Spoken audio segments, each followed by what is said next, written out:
Hello, American Johnson here, coming at you from paradise, Phu Quoc Island, Vietnam. I believe this is where good communists go when we die. It's a big, tropical, socialist island. The weather is fantastic. The beer is cheap and plentiful, and life is good. COVID is completely contained. I've gone the last 3 days without wearing a mask. There's nothing for me to complain about. I'm also very happy to announce that Luna and I are writing a couple of books.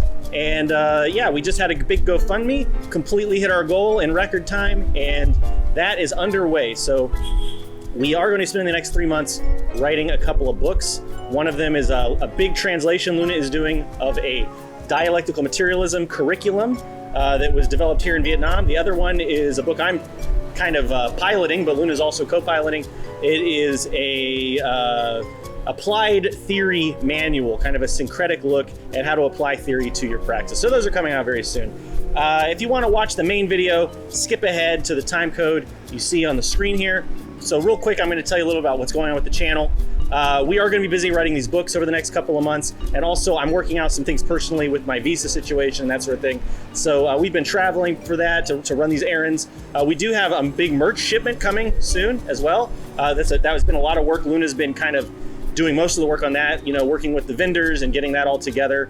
Luna does a great job finding vendors that are unionized or cooperatively owned. We do our best to try to make it as ethical as possible, even though, as we all know, there is no ethical consumption under capitalism. But if you do want to check out the new merch, if you want to pre-order, email us at eamericanjohnson@gmail.com. And we can set you up with a pre-order. But anyway, all of this is to say we've been busy and we will be busy for the next few months. Our video schedule is going to be erratic. We will continue streaming more or less at our normal stream times. But in the meantime, if you need to get your non-compete fix, you can check out the non-compete highlights channel. We've been working hard on that. If you're not familiar with it, it's just a place where we're putting little 5, 10, 15-minute vignettes, highlights from the streams we have. I think it's exciting because we talk to a lot of interesting people. We've talked to Howie Hawkins, who is the Green Party presidential candidate. We talked to the the Latino Rifle Association, the Socialist Rifle Association. We did a big fundraiser for the Socialist Rifle Association. We're putting highlights from all the interviews we do, all the great conversations we're having on the non-compete highlights channel. And this week, I thought we would just share a little sample for you. This is from the stream we just did on the final presidential debate, the shit show that it was. We're gonna play that for you right now. If you enjoy it, we hope you'll go and subscribe to the Non-Compete Highlights channel. We will be updating that regularly over the next 3 months. So if we take a little longer than usual to put out a video, you can always go over to the Highlights channel and enjoy what we have to offer. For now, I'm gonna finish my cigar and my Phu Quoc Gold draft beer, maybe take a dip in the pool, and I'll see you next time, comrades. Thanks for watching. That's good beer.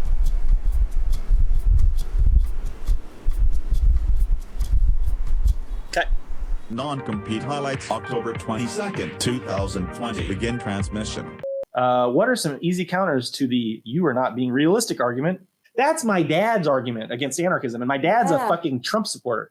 My dad thinks that because he's read some of the stuff I've sent to him about anarchism, and he's watched some of my videos.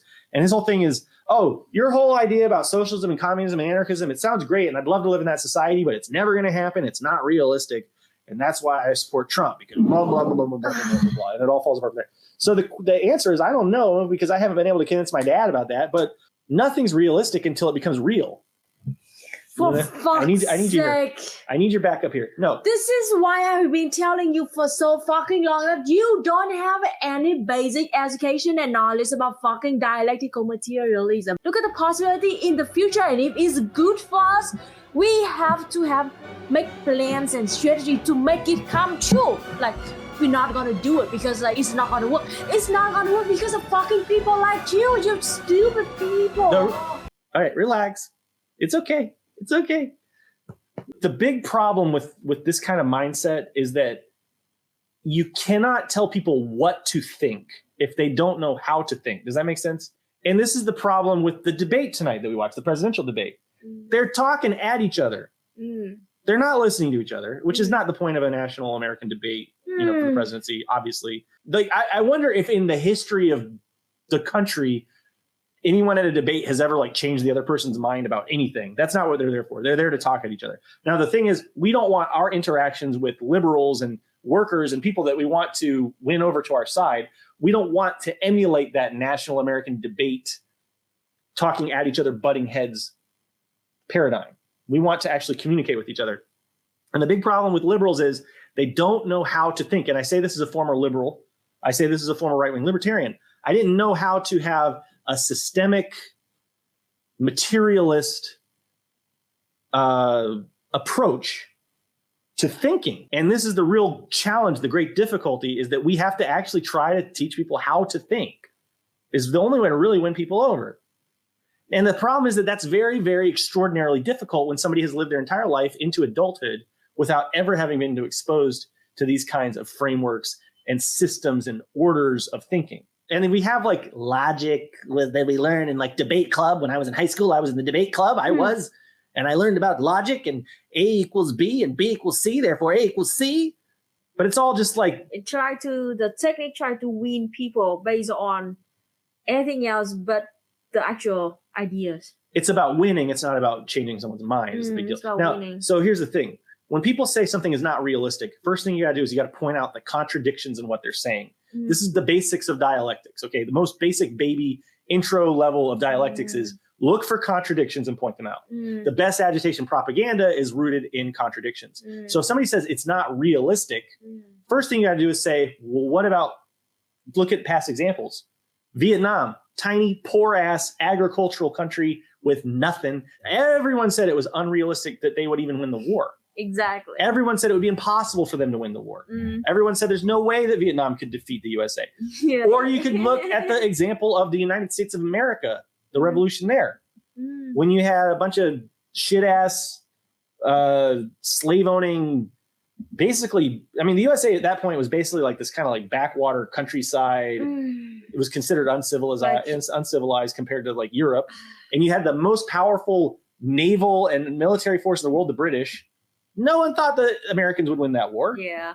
And they did. So, and you can look at there's countless examples where people overcome like impossible odds. Okay. So the fact is, things that people thought were impossible and everybody said were impossible can happen. And the way that it happens is, from a materials perspective, is you look at reality, you look at the challenges, you look at the strengths, weaknesses, opportunities, threats, and then you create, and you take your vision and you say, how do we get from here to there? That's the job of a revolutionary. How do we get from here, where we are right now, material conditions we're in right now, to where we want to be? And then step by step, you move your movement in that direction. Now, I know the other thing people say all the time is it's human nature, that we're all a bunch of selfish, greedy assholes. Again, you gotta deprogram people. All right? We're not trying to program people. We're not trying to brainwash people the way that the fascists are trying to do. We're trying to deprogram them and teach them how to think for themselves using these tools of dialectical analysis, materialist analysis, anarchist hierarchy, structure analysis. I came to anarchist hierarchy analysis long before I came to dialectical materialism. And again, it completely changed the paradigm. And I still use hierarchy analysis and I use dialectical materialism and I use them together often, side by side. And that's part of the stuff we're writing in our book right now, is how to syncretize, transcend, and include these ideas together. So like, because socialism is so good, but like it's not realistic, so we can't have it. So instead, we will support the fucking neoliberal. Yeah, right. That's another thing. It's just like, oh, so because good things are unrealistic, we should just encourage and help bad things, or just do nothing. Like, it makes no fucking sense to me. Now, I know also that the odds are stacked against us, and intellectually, it's going to be very, very, very difficult, bordering on impossible, to win our revolution and build the society we want to build, because neoliberal and fascist power structures are so powerful. But that doesn't mean we don't try, because the alternative is extinction with global climate change and fascism and eco-fascism and all the things that are going to be coming down the pipeline in the next 5, 10, 20, 30 years in our lifetimes. The alternative is fucking destruction of everything you love, everything that's left that you still happen to love about being alive. Again, we don't want to program people. We want to deprogram them and teach them how to think for themselves and draw their own conclusions. What is human nature? Well, yeah, right. What is human nature? Well, first of all, you can point out the fact that all that idea about humans being selfish and greedy is 18th century, 17th century pseudoscience. Yes. It's junk science. You could look at Yochai Benkler, right? And Yochai Benkler's got a lot of lectures on YouTube where he does comparative studies, and he points out that mutual aid actually guides organisms, including humans, much more than competition. So fucking lucky that Vietnamese do not buy in that human nature shit. So if somebody comes up to you and they say, I don't think socialism is realistic, I don't think it's realistic that we can build this, your challenge is to somehow get them to think more clearly.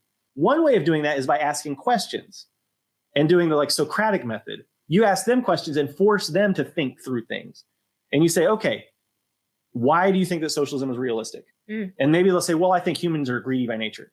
And then you'll say, why do you think humans are greedy by nature? And you push that and you push that and you follow it and you follow it and you follow it until you find a contradiction. And then you nail that contradiction. And then you look for the next one and the next one and the next one. That can be very effective if you're having a one-on-one conversation. You have to really focus with somebody who on respects the you. Point.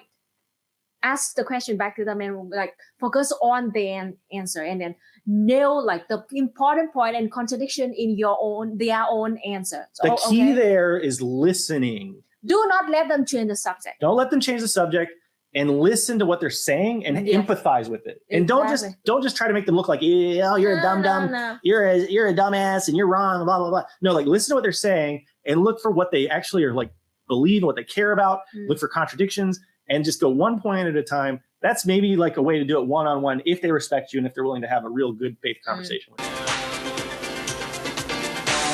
Subscribe for more.